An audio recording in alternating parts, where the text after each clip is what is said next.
This game actually really took me by surprise because I wasn't expecting this game to be as in-depth than I actually thought it was going to be. I thought it was just going to be a typical battle simulator game where you just go into battles, you fight shit, and that's it.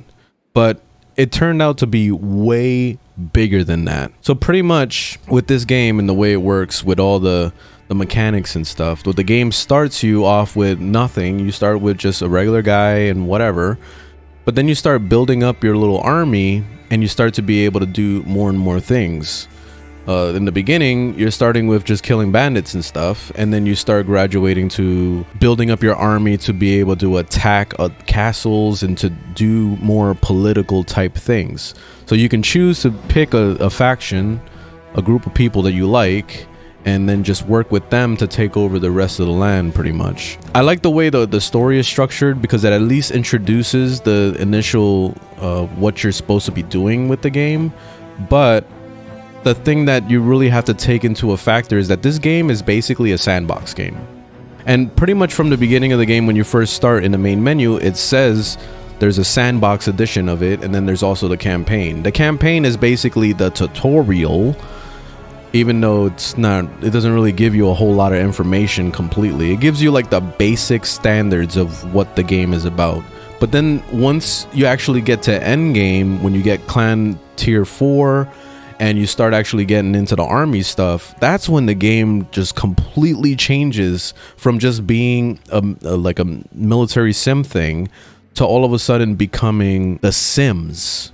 You know, like you're governing like Sim City type of shit. Like you got all these little nuanced things that are happening in your castles and the places that you're governing, and then you got your companion system where you get them together, and it's almost like Genshin Impact style where you get like a bunch of like characters that you actually want to care for, and you have them in your party.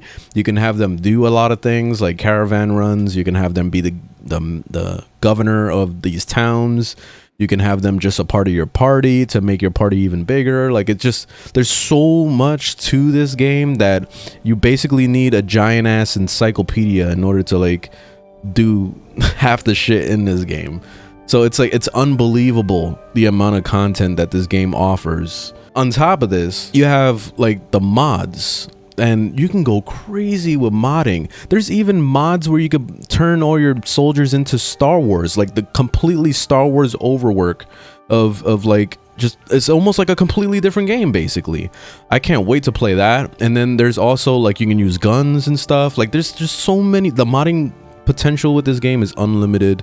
And since this game has technically been out for 2 years already in early access and officially came out recently, there's just too much content. There's too much stuff that could be done to this game to even change it further to make it into the game that you want it to be. Probably the only problems, because I did talk about all the positive, there are negatives, and I think like one of the biggest negatives is that you're going to be spending a lot of time Googling a lot of stuff because the game doesn't really tell you a lot of what you're supposed to be doing and the nuances of everything that you do in the game. So you'll spend a lot of time Googling like, how do you manage a castle, or how do you get companions, or how do you like, it's just like there's too much information. So if there was like a guide to this game, the guide would be like a giant textbook that's like so huge that it can't even hold all the pages. Like it's just so ridiculous, the amount of information that you need in order to like fully understand what's going on. I've been playing this game for probably, I don't know, like 25 hours or so, and I still don't know a lot of things. Like I'm still learning things as I'm playing, and I still like, I'll watch YouTube videos and I'm still learning more. Like it's ridiculous the amount of potential that this game offers. On top of there is a multiplayer mode that has even more shit. So like, forget it, man. This game is unlimited.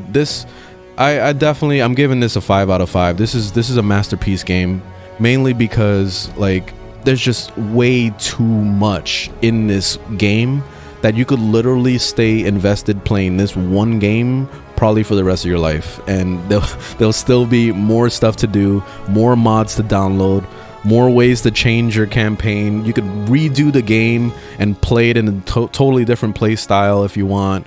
Like, this is just unlimited game here, man. This is easily like one of the best games right now. And I originally came into this game with no expectations at all.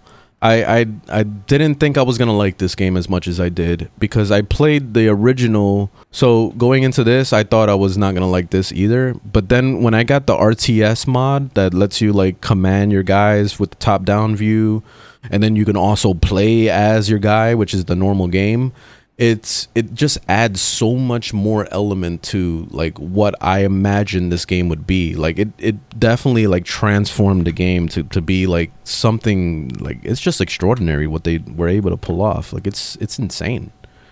So I'm really happy about this game. It's a really awesome breath of fresh air to like see a game that's so fully developed and finished, and this is really well done.